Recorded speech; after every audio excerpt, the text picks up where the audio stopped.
Hey guys, this is Mistress Nightmare here, and today we'll be reading How the Killer Learned to Love Again, Part 1. I'll be leaving a link to the author's story in the description box below. Anyway, let's get started. Why did I have to be so careless? I thought to myself it was cold and dark, and I had to find my dog. It was my fault that she was missing. I opened the back door to take out the trash and accidentally left it open. When I came back, Frost was gone. It was 2 hours ago. Frost? I called again. No response. Usually, if I call, she'll immediately come. But no. My shepherd did not come barking and running towards me. I shivered and pulled my black hoodie over my head and tucked my long black hair. I was walking through the park calling for my dog. Suddenly, I heard my phone vibrate. I checked. It was a text message from Mom. Then I read the message.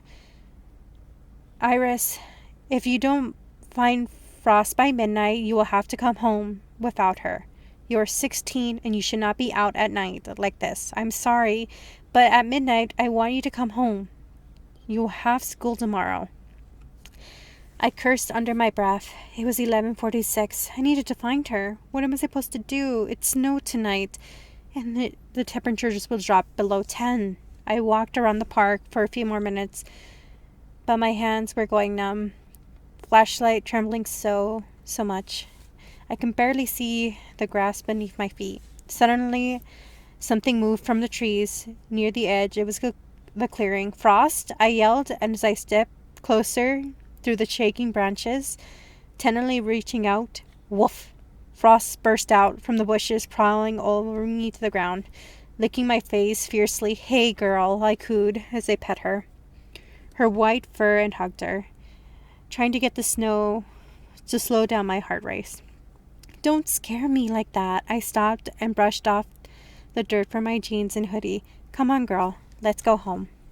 I started walking, but something flickered in the dark of the bushes that Frost just came out of. I stopped and turned towards them, and Frost whimpered. I glanced down at her. What is it? You didn't bring anything back, did you? Frost didn't move. Her eyes focused on something in the trees. She growled and crouched. Now I was beginning to get scared. What was there? Hello? I asked. Rustling. Frost began to bark viciously at something I couldn't see. After a moment, she turned and ran away. Frost! I called after her. I turned from the bushes and watched as my dog ran away for the second time this night. Damn it! Then I could feel a cold hand reach for my hoodie and pulled it down. I tried to turn with a gasp, and suddenly a guy with a hoodie holding back a scream. A guy was wearing a white hoodie with patches of red. Is it blood? I thought. He leaned down, his messy black hair just past his shoulders. He was taller than me, with pale skin. No, white skin. It was almost like it could be considered pale. My eyes, with wide black eyes, focused on me. The worst of all, it was his smile. That bloody evil smile that had me frozen in fear. I noticed this guy had raised a knife in his hand. I took a terrified step back. Was he going to kill me? There was a pause. The man hesitated. He only looked around 16 to 17. He didn't bring the knife down. He just stood there staring at me. I didn't know what was I thinking, but every time I'm in danger or in trouble, I get sharp with people. I was seriously angry with this guy for scaring the crap out of me. So I growled, well, did you lose your nerves? I knew I was playing with fire, but I couldn't stop myself. I went on, and the man didn't move. Are you going to kill me? The man did not respond. He lowered his knife. I watched him slip it back inside his hoodie pocket, and he stared at me. Then I noticed his eyes were so wide with black rings circled around them. He didn't even blink. You don't have eyelids, I breathed. This guy didn't say anything. He was just being to wonder if it was the gashes on his cheeks were too wide, the smile that allowed him to speak, but this guy just turned around and walked back into the trees, leaving me alone and confused and scared. We're back with chapter 2 of How the Killer Learned to Live Again. I stood there in shock, staring at the spot where that mysterious man had disappeared to. It felt like I couldn't breathe. As much of shock to do the smart thing I call the police, or being a stupid person I am, I walked home alone. When I got there, my mom was with me and 5 minutes late because Frost had run home after I found her. My mom had instructed that I must have given something away on my face because she looked at me worried. "What's wrong?" she asked me. "It's nothing. I was a good liar, but I got away with a lot of things." So I put on a fake smile and pet my dog's head, not looking up. Frost seemed to be edgy, but all over okay.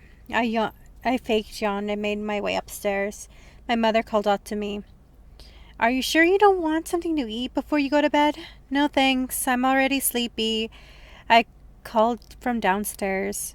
"I'm trying to catch a few hours of sleep before school." With that, I slipped on the comforter, or comfy clothes, and crawled into bed. I couldn't sleep.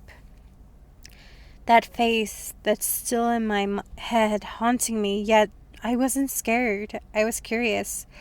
I tried to sleep. I tossed and turned for hours, but I failed. I couldn't stop thinking about that guy in the white hoodie. Finally, I gave up and turned on the lamp and sat next to my bed. I pulled out my spiral from underneath the bed and started sketching that face. It came out just as I pictured it. It caught light right of the hair, lips, and eyes, and the line upwards. I was really good at drawing, but I didn't show it to anyone. I glanced at the clock. It was 5 a.m. I groaned.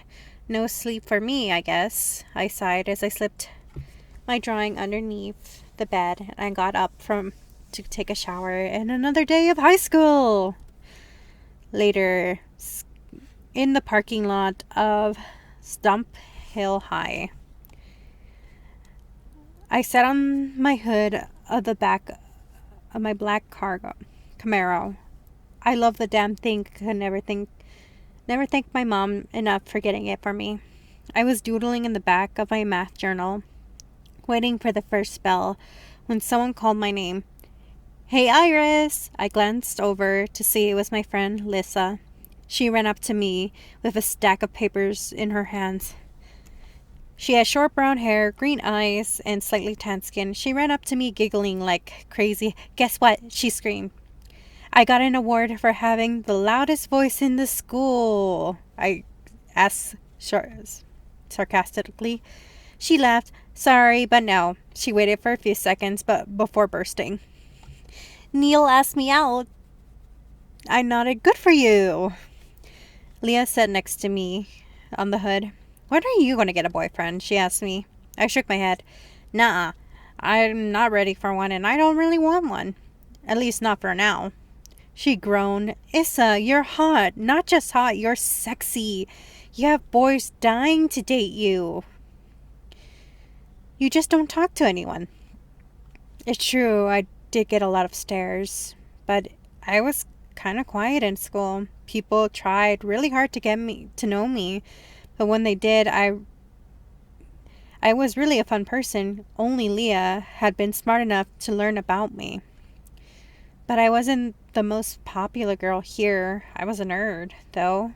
I didn't look like it, yeah. Leah waved her hand in front of my face. "You're spacing out again." "Oh, yeah, sorry." I shook my head. "Just tired," I lied. "Hey, And then a voice called to me, a voice who belonged to the girl that pisses me off more than anyone else. "Hey, loser." It was Sarah. I got up from grabbing my things and began to walk to school. I couldn't risk punching her in that face. Leah followed me, but Sarah, on the other hand, and her 3 puppies stopped in front of me. Sarah growled, "Did I say you can leave?" In rage already of the building, I tried to walk past her. She sidestepped me in front. I ran to the school. "So you don't leave until I say so," she screamed. "You don't run away from anything, so get out of my way," I snarled at her. Leah tensed beside me. Seeing that things are going to get worse for me, she wasn't pretty sure that Sarah was going to laugh just mockingly. "Are you going to do something about it?" I was trying not to punch her in the face and getting so hard to do so. Sarah leaned closer and whispered, "Bitch, hit me. Just like your uncle did 2 years ago." With that, I snapped. Hi guys, it's Mistress Nightmare here. I just want to say big thanks for you guys for watching this channel and staying to the end of this video. If you guys want more creepypasta fanfictions out there, please hit that like button, comment, subscribe to this channel. If you guys want more creepypasta fanfictions out there. Until then, bye!